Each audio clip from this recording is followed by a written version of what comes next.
فاضل بریلوی رحمۃ اللہ علیہ فرماتے ہیں کہ قیامت میں منظر اس طرح کا ہوگا کہ نبی پاک ہمارے آگے آگے چلیں گے اور ہمیں اللہ کی رحمت کی خوشخبری سناتے جائیں گے، اور جب حضور یہ خوشخبریاں سنائیں گے تو حضور کے لبہائے مبارکہ سے پھول گریں گے اور ہم ان کو اٹھاتے جائیں گے۔ فرماتے ہیں خود تو وہ تھوڑی دیر کے لیے روئیں گے اللہ کی بارگاہ میں کہ یا اللہ انہیں معاف کر دے، خود روئیں گے لیکن ہمیں ہنسا دیں گے۔ پیش حق مجدہ شفاعت کا سناتے جائیں گے، آپ روتے جائیں گے پر ہم کو ہنساتے جائیں گے۔ اور باغ جنت میں محمد صلی اللہ تعالی علیہ وسلم، باغ جنت میں محمد مسکراتے جائیں گے، پھول رحمت کے گریں گے ہم اٹھاتے جائیں گے۔ حشر تک ڈالیں گے ہم پیدائش مولا کی دھوم، اور مثل فارس نجد کے قلعے گراتے جائیں گے۔ اور کیا ذوق بیان کیا، فرمانے لگے خاک ہو جائیں عدو جل کر مگر ہم تو رضا،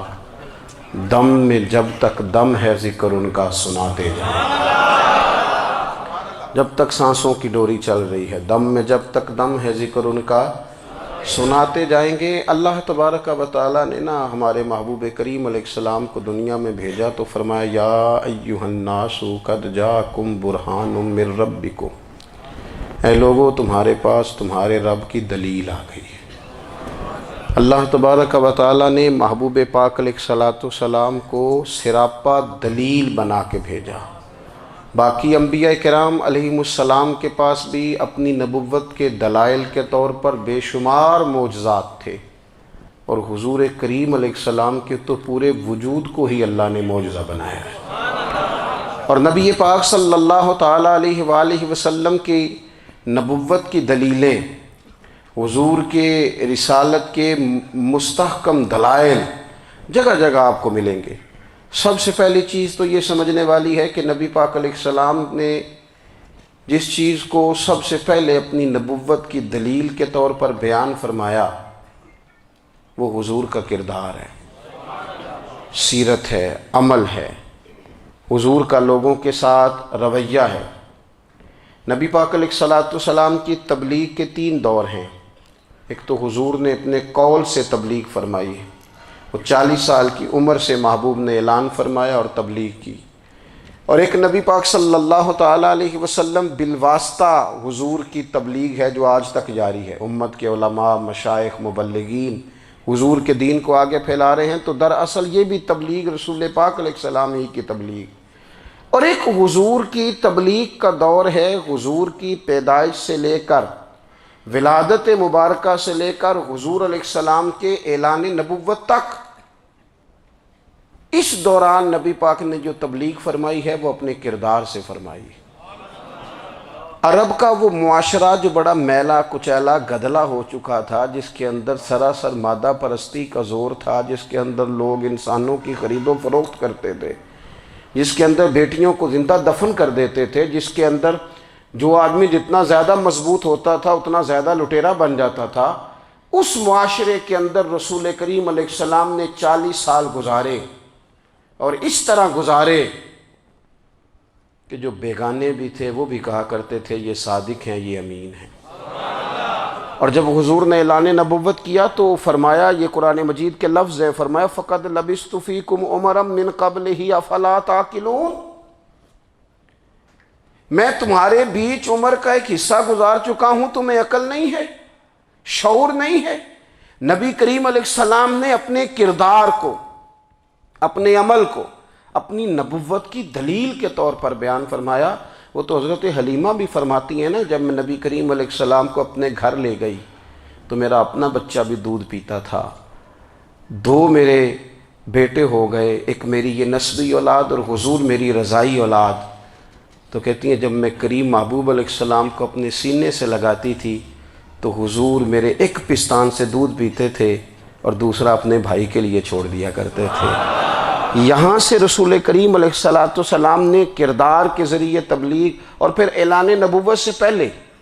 ایک تنظیم عرب کے جوانوں پر، عرب کے سرداروں پر مشتمل بنائی گئی، جس میں نبی کریم علیہ السلام نے بڑا حصہ لیا سرکار نے، اور بڑے اہم لوگوں کو شعور حضور نے عطا فرمائے، وہ اس جماعت کا فیصلہ تھا کہ ہم سارے جوان، سارے بڑے لوگ ملیں گے۔ یہ حضور کے اعلان نبوت سے پہلے کی بات ہے، ہم بڑے لوگ ملیں گے، کسی بڑے کو کسی چھوٹے پر ظلم نہیں کرنے دیں گے، کسی آدمی کو کسی غریب کا حق نہیں کھانے دیں گے۔ حضور علیہ السلام نے نا اپنے کردار سے، اپنے عمل سے، اور آپ کا جو عمل ہوتا ہے نا وہ اصل ہوتا ہے۔ ایک ہوتا ہے آپ کوئی بات کرتے ہیں اور ایک ہوتا ہے کہ آپ کوئی عمل کرتے ہیں۔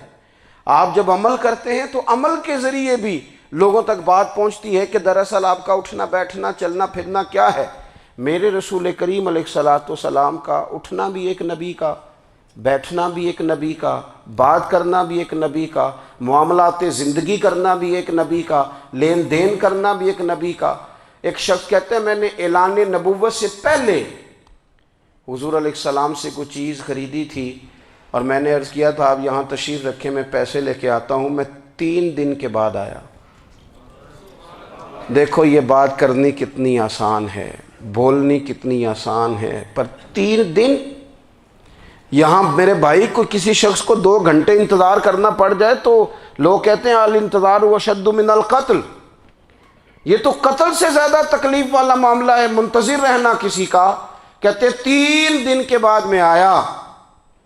تو میرے رسول کریم وہیں تشریف فرمایا، بس اتنا فرمایا یار تم نے مجھے بڑی تکلیف میں ڈال دیا، 3 دن ہو گئے یہاں رکے ہوئے۔ تو حضور نے اپنے کردار کو،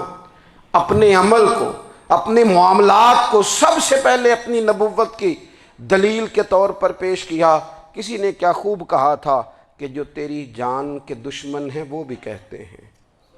وہ جو تیری جان کے دشمن ہیں، بظاہر تو آئے ہیں نا ہجرت کی رات جان لینے، لیکن امانتیں حضور کے گھر میں رکھی ہوئی ہیں، امانتیں کاشانہ نور پہ پڑی ہیں۔ وہ جو تیری جان کے دشمن ہیں وہ بھی کہتے ہیں کہ امین تو ہے اور صداقت کی آبرو تو ہے، امین بھی تو ہے، صداقت کی آبرو تو ہے۔ تو پہلے کردار، پھر دوسری بات، اللہ تعالیٰ نے اپنے محبوب علیہ الصلاۃ والسلام کو اپنا مطلق نائب بنا کر، اپنا محبوب اعظم بنا کر، ویسے ہی سارے انسانوں کے بارے میں کہا وَإِذْ قَالَ رَبُّكَ لِلْمَلَائِكَةِ إِنِّي جَاعِلٌ فِي الْأَرْضِ خلیفہ، میں زمین میں اپنا نائب بنانے والا ہوں۔ لیکن حضور علیہ السلام تو محبوب ہے نا، حضور کی نیابت تو محبوبیت کے درجے پر فائز ہے۔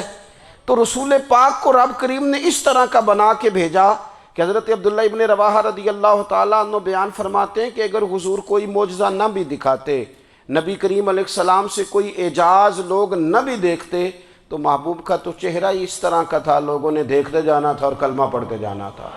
لیکن باوجود اس کے میرے رسول پاک کا اعجاز یہ ہے، کمال یہ ہے کہ حضور کبھی اشارہ کر دیں تو چاند 2 ٹکڑے ہو جائے، کبھی دعا مانگ دیں تو ڈوبا ہوا سورج واپس آ جائے، کبھی محبوب گزرنے لگیں تو پتھر آپ پر سلام پڑے، کبھی حضور پہاڑ پر چڑھ جائیں تو پہاڑ وجد میں آ کر جھومنے لگیں، محبوب کا کبھی نماز پڑھاتے ارادہ بن جائے تو اللہ تعالیٰ قبلے کا رخ ہی تبدیل فرما دے۔